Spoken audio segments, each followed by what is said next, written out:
Hello दोस्तों, welcome back to stories by Nini. ये कहानी ईशान की है। ईशान हिमाचल के एक छोटे से गांव में रहता था।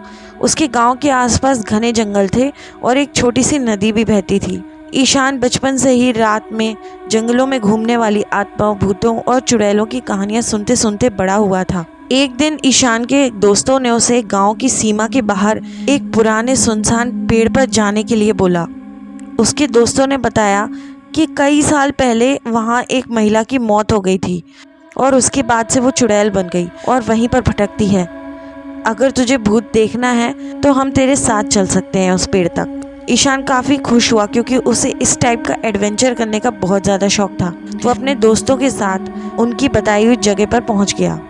जैसे ही वो उस पेड़ के पास पहुंचे तब तक रात हो चुकी थी। अचानक उन्हें पायलों की छमछम की आवाज़ सुनाई दी।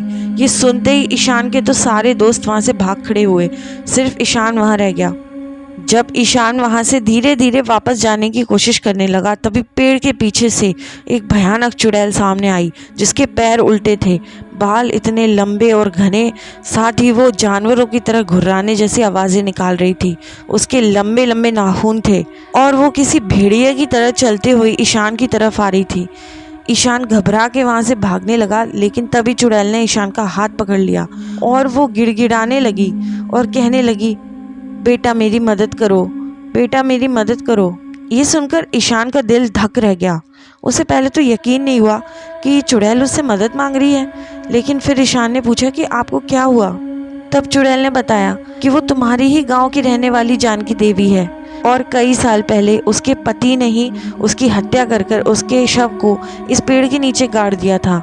अगर तुम मेरे पति को पकड़वा दो और मेरा अंतिम संस्कार करवा दो तो मुझे इस पीड़ादायी जीवन से मुक्ति मिल जाएगी। ये सुनते ही ईशान की आंखों में पता नहीं क्यों आंसू आ गए और उसने चुड़ैल से कहा, आप इसकी चिंता ना करें, मैं अभी गांव में जाकर सबको बताता हूँ।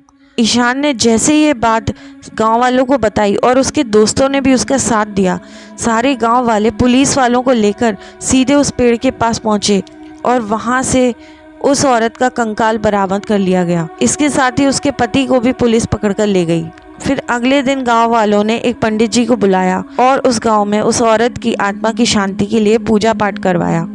इसके बाद से किसी ने भी उस जंगल में कभी भी कोई भी डरावनी आवाज़ें नहीं सुनी।